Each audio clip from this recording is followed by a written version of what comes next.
911, what's the location of the emergency? My daughter is missing. What's your address, ma'am? She's gone. We can't find her anywhere. I've called all her friends. How old is she? 11. Okay, what's her name, ma'am? Carlie, Carlie. And last name?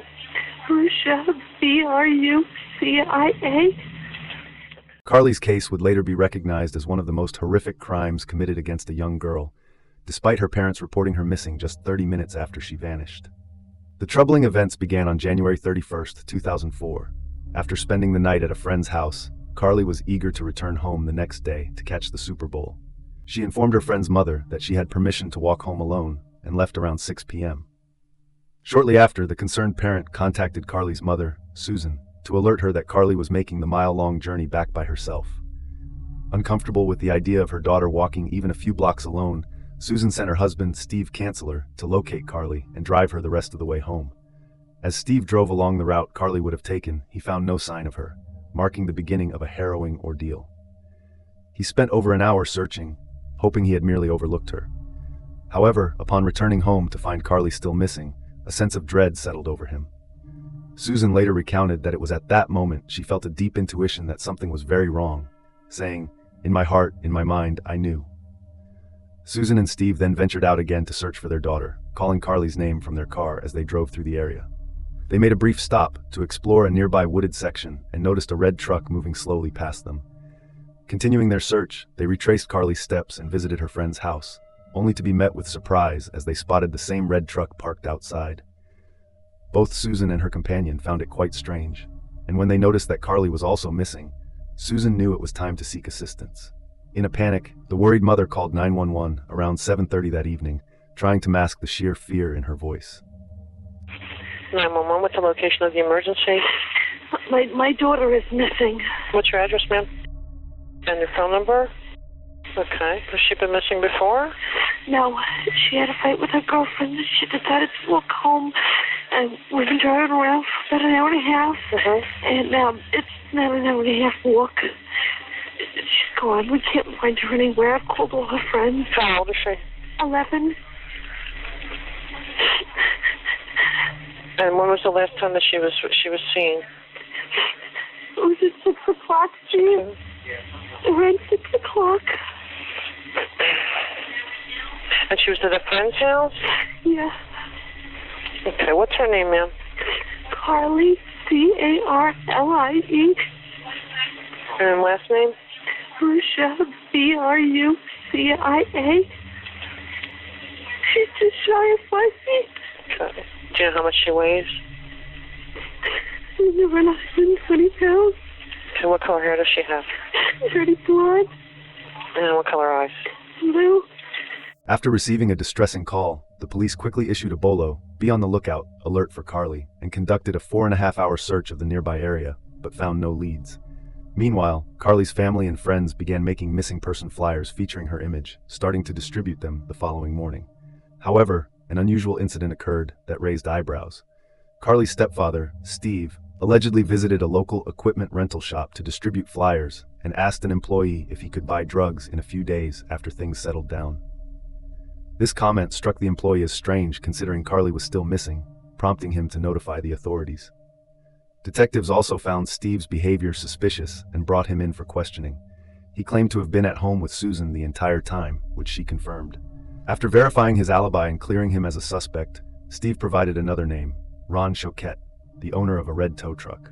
Ron had been dating the mother of Carlie's friend for 2 months and was alone at home the night Carlie stayed over. Steve informed the police that he had seen Ron's red truck driving suspiciously in the search area. Investigators followed up on this lead and spoke with Ron, who said he had left for work before Carlie departed and hadn't noticed anything unusual. His co-workers corroborated his story, allowing police to rule him out as a suspect. The day after Carlie's disappearance, officers returned to her home to speak with Susan again, who insisted Carlie had never run away before and that it was out of character for her. However, statements from Carlie's friend suggested otherwise. The friend mentioned that Carlie had been upset the previous night and had expressed negative feelings about her family. Carlie reportedly said she didn't want to go home due to her responsibilities. This led investigators to reconsider the possibility that Carlie might have chosen to leave on her own. Nevertheless, they couldn't dismiss the idea of foul play, so they instructed Carlie's mother to contact her dentist for her records, in case they were needed for identification. The next day, Carlie's classmates arrived at school to an empty seat, while authorities brought in tracking dogs to assist in the search. The dogs tracked Carlie's scent to the parking lot of Evie's car wash, a place not on her usual route home but known as a shortcut. Unfortunately, the dogs lost her scent near the back of the building. However, the car wash had multiple surveillance cameras, and what they recorded sent shockwaves through the entire community. The manager reviewed the footage and informed the police that it seemed to show the abduction of a young girl around 6:30 p.m. An unidentified man appeared to walk by casually at first, but then suddenly lunged toward her, grabbing her arm. His intimidating presence likely left her feeling trapped and terrified, and he might have reassured her that everything would be fine if she complied with him. To their shock, Carlie's parents quickly confirmed that the girl in the video was indeed their daughter, but no one could identify the unusual man who approached her and forcefully pulled her out of sight. The footage clearly depicted him as a white male of average height, with dark hair and tattoos covering his forearms. He appeared to be wearing a jumpsuit with a name tag, though the video quality was too poor to read the name. In the video, it was evident that Carlie did not recognize the man as he stepped into her path and spoke to her before grabbing her arm. Within hours, the alarming footage was repeatedly aired on local news stations. Although numerous tips came pouring in, most led to dead ends. As time passed, investigators began to fear the worst. However, later that day, they received the breakthrough they had been hoping for. Several callers expressed strong belief that the man in the footage was 37-year-old Joseph Smith, an auto mechanic with a long criminal history dating back to 1993. At the time of Carlie's disappearance, he was out on parole following a drug-related incident. While most of his legal troubles involved drug offenses, at least 2 crimes on his record involved violence against women, including kidnapping, aggravated battery, and false imprisonment. One of Joseph's co-workers was among the tipsters, stating to the police that the man in the footage closely resembled him in terms of behavior and clothing. Additionally, another employee noted that Joseph appeared nervous and seemed to be under the influence of drugs at work the day after Carlie went missing. They also reported that Joseph had been having difficulty at work due to drug and financial issues and had not shown up for his shift the day prior. Authorities then decided to revisit the security footage from the car wash, hoping to find a connection between Joseph and the vehicles captured on tape. His co-workers informed them that he drove a brown Lincoln Town Car, though it had been out of service due to transmission problems. Still, the only vehicle that stood out was a pale yellow Buick station wagon that entered the car wash roughly 3 minutes before Carlie's abduction. The car seemed to drive by before momentarily pulling into the parking lot. The abductor might have seen Carlie walking as he drove past, prompting him to turn into the lot and take her. It's also possible that he had spotted her shortly after she left her friend's house and had followed her to the car wash. Regardless, it was likely that he had contemplated abducting a child long before he acted. When he saw her walking alone, he may have viewed it as the ideal opportunity to fulfill his disturbing fantasy. The detectives struggled to identify the license plate or the driver in the blurry footage, but they decided it was time to pay Joseph a visit. They arrived at the home of his friends, Jeffrey and Naomi Pincus, where he was staying after being kicked out by his wife, along with their 3 young daughters. Although they saw Joseph outside smoking a cigarette when they drove by, he didn't answer the door when they knocked. Authorities then interviewed neighbors who mentioned they had recently seen Joseph chatting with a woman they thought was his sister. The neighbors were confident he was still inside the house. Later, Joseph's sister returned, and after speaking with the police, went inside to find him. Joseph eventually came out, claiming he hadn't heard the detectives at the door because he had been sleeping. When questioned about his whereabouts during Carlie's disappearance, he stated he had been home watching the Super Bowl and that his friends could confirm his alibi. Detectives showed Joseph a still from the surveillance video. While he acknowledged that the man resembled him, he maintained that he was nowhere near the car wash that day. The detectives then asked him to roll up his sleeves. They noticed tattoos on his forearms matching those of the man in the video, along with several minor cuts and scrapes on his hands. To raise further suspicions, Joseph admitted to borrowing the Pincus' yellow station wagon on the day Carlie went missing, insisting he only drove it to a nearby marina to look at the water before heading home. Although the police felt they had their suspect, Naomi's confirmation of his alibi made them reconsider everything.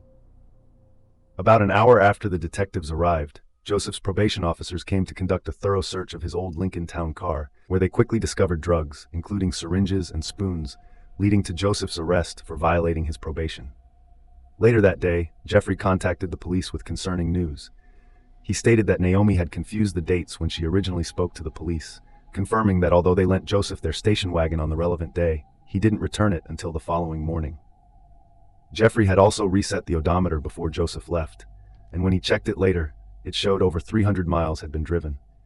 Additionally, the car's interior was messy, and the back seat was down. When asked what Joseph had been wearing when he left, Jeffrey described a mechanic's uniform. Jeffrey and Naomi agreed to have their home searched, but authorities found nothing significant. Following the arrest, Joseph's mother went to the auto repair shop where he worked, demanding to know why the employees had reported him to the police. However, her anger suggested she too believed it could be her son in the CCTV footage, saying, "If Joe did this, I will get the truth out of him." This statement implied she entertained the possibility of his guilt, suggesting she hadn't completely dismissed the idea. A mother who truly believed her son was innocent would likely have made a more definitive statement like, "He didn't do it." While investigators continued to comb the wooded areas where they believed Carlie had been kidnapped, their efforts yielded no results. They also reached out to forensic teams at the Sarasota sanitation site, requesting that they secure the transfer building for a planned search of the garbage the following day. Unbeknownst to them, this search would soon become unnecessary. While Joseph was in custody, a longtime friend came to the police station requesting to speak with the investigators. He noted that the man captured on the CCTV footage bore a striking resemblance to Joseph, and recounted instances where Joseph had expressed a troubling interest in harming women. Shortly after this conversation, detectives moved Joseph from jail to police headquarters for a formal questioning. This is the real footage of investigation. I want to just talk. You and I had some things to talk about, okay? Because some of the things at the house, we got to get straight. That's the most important thing. Okay. In this room is about the truth. Mm-hmm. Okay? It's the most important thing that goes on in this room. Joseph's arms are wrapped tightly around him, which might indicate that he's feeling defensive and trying to shield himself. His legs are crossed at the ankles, too. At 15:04, the speaker notes that his whole body is closed off, suggesting he's possibly uncooperative and not open to talking with the detective. The initial interview didn't even get underway. He stated that he was already advised to consult a lawyer. After Joseph halted the interview by asking for legal representation, he kept requesting to speak with his family. I can't talk to you. You have requested a lawyer. What about my family? Why can't I call them? You know, I want to talk to my parents or my brother. However, the detective was able to persuade him to meet with a lawyer from the public defender's office. Can I contact the public defender's office for you? And they can bring a lawyer down here. However, Joseph had one final request. Hey, Did you say something? do you think that I could smoke or not? Joseph might be so wrapped up in his own desires that he believes he can take a cigarette break, even though the police are overwhelmed and busy searching for a missing child. But it is a federal building. It's against the law for you to smoke in here. I mean, like outside or something. Not right now. As the detective delivers his refusal, Joseph simply nods with a smirk, showing little regard for the gravity of the investigation. Had Joseph been more cooperative and open to conversation, the detective might have considered bending the no-smoking rule. Unfortunately for Joseph, the detective has no motive to make him feel at ease, nor any reason to grant him a favor since he hasn't provided any useful information. Consequently, the request was turned down. Undeterred, Joseph tried once more to appeal to the detective. Can I call my mom? Not right now. So what? What's you got it coming? Yeah, we're working on it right now. I need to talk to my family, see what's going on. It's understandable that Joseph wanted to speak with his family. He likely sought their advice or wished to explain the situation to them. At 17:18, Joseph was brought back to jail, where he managed to call his brother John. What he revealed confirmed everyone's worst fears. On February 5th, 5 days after Carlie had gone missing, John reached out to the authorities, asking them to come to his house. When the officers arrived, he told them he knew where they could find Carlie's body, and led them to a wooded area behind a church, not far from her home. At 17:43, John disclosed that Joseph had confessed to kidnapping and brutally assaulting the young girl, but claimed he didn't remember much of the incident due to drug use. It seemed that Joseph might be attempting to establish a defense based on diminished capacity by asserting that he was high and couldn't recall his actions. The specifics of the case will determine if this defense holds any weight. While John was speaking with investigators, Joseph repeatedly called him, visibly upsetting him with what he said. At one point, John asked him over the phone, "Did you choke her too hard?" Joseph allegedly replied, "Yes." John then inquired whether he had tied her up, to which Joseph said that the body wasn't bound, but admitted to violently assaulting her and leaving his DNA behind. Joseph's mother later arrived at John's house and mentioned that he had also confessed to her that day from jail about murdering Carlie. This prompted police to hurry to the church, where they soon found Carlie's body partially concealed in the woods. Investigators speculated that she had been dragged there, indicated by abrasions on her right side. An autopsy later confirmed her cause of death as ligature strangulation and noted that she had also suffered severe assaults. Additionally, linear marks on her wrists suggested she had been bound at some point. Forensic tests revealed Joseph's DNA and hair fibers on Carlie's body and clothing, leading to murder charges against him. Further adding to the evidence, a search of a yellow station wagon found 2 hairs matching Carlie's and several fibers that corresponded to the shirt she had been wearing last. Investigators speculated that after borrowing a friend's car, Joseph had taken a mixture of drugs and then noticed Carlie walking alone. It was a tragic chance encounter that led to the kidnapping, assault, and murder of the innocent 11-year-old. The community was furious that Joseph was free after being convicted 13 times in the last decade for various crimes. About a month before Carlie's abduction, local authorities had asked a Florida judge for a warrant for his arrest due to probation violations. However, the judge didn't issue it because the police allegedly hadn't completed the necessary paperwork. On October 24, 2005, Joseph Smith was found guilty of first-degree murder, along with charges of battery on a child under 12 and kidnapping. He received a death sentence by lethal injection for Carlie's murder, and a life sentence without parole for his other offenses. But on July 18, 2017, a judge overturned his death sentence due to a new law requiring a unanimous jury vote, while his original jury had voted 10-2 for the death penalty. Joseph later died in prison while waiting for a new sentencing hearing in 2021. And that wraps up today's video. Thanks for watching. Be sure to explore more content on our channel. Don't forget to like, subscribe, and hit the notification bell so you never miss an update. See you next time.